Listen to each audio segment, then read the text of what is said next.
नमस्कार, आप देख रहे हैं भारत एक्सप्रेस का डिजिटल प्लेटफॉर्म। मैं हूं आपके साथ स्वाति शुक्ला कुमार। वक्फ संशोधन बिल आखिरकार लंबी बहस के बाद दोनों सदनों में पास हो गया।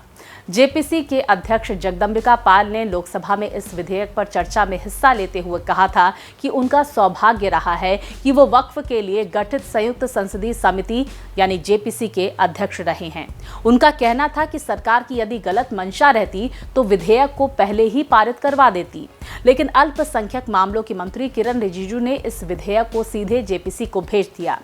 चर्चा के बाद वक्फ संशोधन बिल पास हो गया और इसी मामले में जेपीसी वक्फ के अध्यक्ष जगदंबिका पाल ने हमारे संवाददाता मोहित शुक्ला से खास बातचीत की है। आइए सुनते हैं उनका क्या कुछ कहना है। सर, आपकी मेहनत लगातार जिस तरीके से 284 से ज्यादा स्टेक होल्डर से अलग अलग मीटिंग करना, पूरे देश में यात्राएं करना, उसके बाद 97 लाख से ज्यादा सुझाव प्राप्त होना बहुत हेक्टिक था। अब जब ये बिल पास हो गया है तो पहला रिएक्शन क्या है, पहली प्रतिक्रिया क्या है, पहला कमेंट क्या है?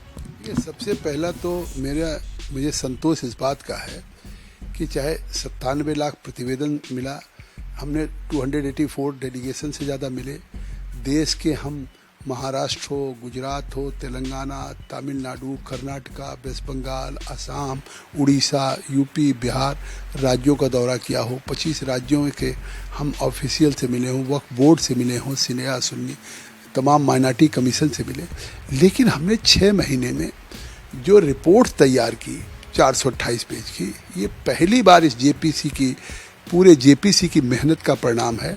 और हमें संतोष है कि हमारी रिपोर्ट्स को जो हमने रिकमेंडेशंस दिया था या हमने अमेंडमेंट दिया था, सरकार ने उसको पूरी तरीके से स्वीकार किया।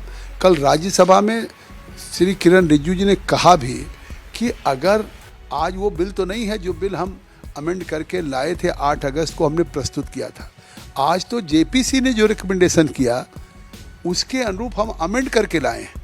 ये एक तरह से भारत की पार्लियामेंट्री की डेमोक्रेसी की बड़ी सफलता है और पूरे विश्व में संदेश गया कि जिस तरीके से पार्लियामेंट आज भी वहाँ लोकतांत्रिक पद्धति है कि सरकार बहुमत में रहते हुए कानून बना सकती थी, सीधे लोकसभा राज्यसभा से पारित करा सकती थी, लेकिन इसके बावजूद भी सरकार ने खुद कहा कि ज्वाइंट पार्लियामेंट्री कमेटी को सुपुर्द कर दिया जाए और हमने 6 महीने मेहनत किया और उस रिपोर्ट्स को, अमेंडमेंट्स को, सरकार ने उस सुझाव को स्वीकार किया और उस पर अमेंडेड बिल लेकर के आई है।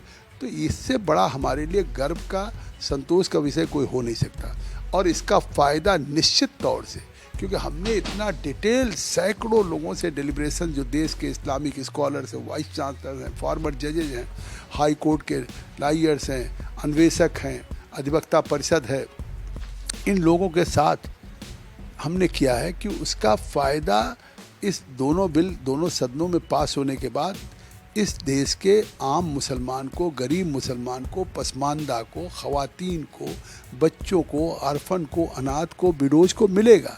इसीलिए कांग्रेस पार्टी बौखला गई है। कांग्रेस कह रही कि ये मुसलमानों में डिवीज़न कराना चाहते, तो आखिर वो जवाब दे दे कि जस्टिस सच्चर ने अपनी रिपोर्ट में 2006 में रिकमेंड किया था, जैसे आज हमारी कमेटी बनी है, कि मुसलमान पसमानदा SC ST से भी बदतर है।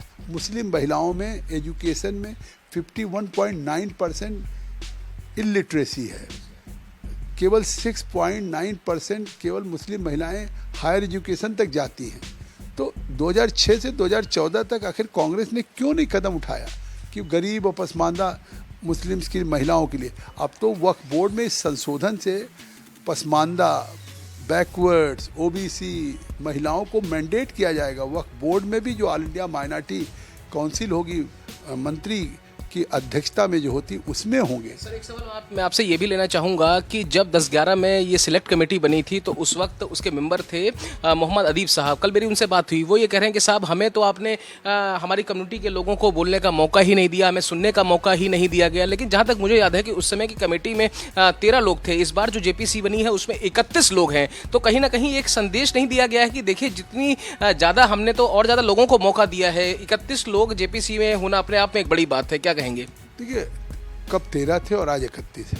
और जिस अदीब साहब के पास आप गए थे, ज़कात फाउंडेशन के अध्यक्ष हैं, वो झूठ बोल रहे हैं।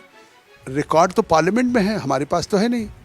उनको हमने बुलाया था, उनके साथ नजीब जंग जो लेफ्टिनेंट गवर्नर रहे हैं वो थे, उनके साथ एक रिटायर्ड आईएएस थे और लोग आए थे, उनको 3 घंटे हमने सुना है और उनके सारे सजेशंस को हमने सुना है, व्यूज को हमने नोट किया, रिकॉर्ड किया है और हमने अपनी रिपोर्ट 428 पेज की अलग दिया है, 288 पेज का हमने नोट ऑफ डिसेंट भी दिया है। डेमोक्रेसी में क्या होता है, डेमोक्रेसी में दुनिया में क्या होती है, आखिर अगर डोनाल्ड ट्रंप की सरकार है तो वो सरकार जो सोचेगी कि हम उचित कानून ला रहे हैं तो बहुमत पे ही तो पारित होगा।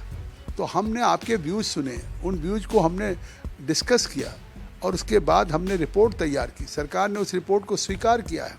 तो इससे साफ है कि वो झूठ बोलने, गुमराह करने, जैसे अभी भी उवैसी साहब ने बिल फाड़ दिया तो अनकॉन्स्टिट्यूशनल काम था। All India Muslim personal law board ने जंतर मंतर से लेकर पटना तक धरना दिया। संजय सिंह आपने कहा कि अगर बिल आएगा तो ये सरकार गिर जाएगी, चंद्रबाबू नायडू साथ नहीं देंगे, नीतीश साथ नहीं देंगे, चिराग पासवान नहीं देंगे। आखिर देखा आपने कि ज्वाइंट पार्लियामेंट्री कमेटी में भी सबने साथ दिया, वहाँ भी क्लास बाई क्लास की वोटिंग में हमारे साथ थे और यहाँ भी आपने देखा कि हाउस में भी जितना हमारी संख्या उससे ज़्यादा वोट लोकसभा में मिला और राज्यसभा में मिला। सर मैं चलते चलते एक आखिरी सवाल आपसे ले लेना चाहता हूं।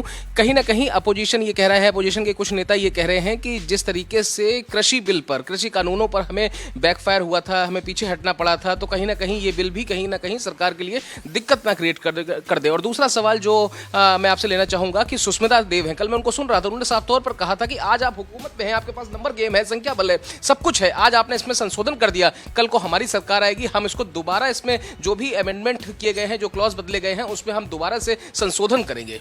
सुष्मिता देव ने जो बयान दिया है, चाहे ममता बनर्जी बयान दे रही, वो मुंगेरी लाल के हसीन सपने देख रही हैं। अगले साल चुनाव होना, जैसे दिल्ली हो, महाराष्ट्र हो, हरियाणा में कमल खिला है, ऐसे बंगाल में भी कमल खिलने जा रहा है।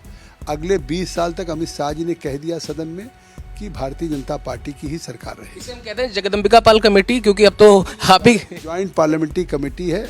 मुझे एक दायित्व मिला था, ये मैं मतलब धन्यवाद देता हूँ श्री नरेंद्र मोदी जी को, श्री अमित शाह जी को, श्री जेपी नड्डा जी को कि मुझे एक भरोसा दिया, मैं उसकी कसौटी पर खरा उतरने का प्रयास किया। मुझे संतोष है कि जो हमने रिपोर्ट में रिकमेंडेशन दी उसको सरकार ने स्वीकार किया। ठीक है, वक्त देने के लिए बहुत शुक्रिया। तो साफ तौर पर आप स्वाति जगदम्बिका पाल को सुन रही हैं, लगातार उन्होंने हर एक चीज पर वो जवाब दे रहे हैं। उन्होंने बताया, उन्होंने कहा कि ये मुंगेरी लाल के हसीन सपने हैं और कहीं ना कहीं अब सरकार को भी इस बाबत तैयार रहना पड़ेगा और सरकार हर सवाल के लिए, हर चीज के लिए तैयार है।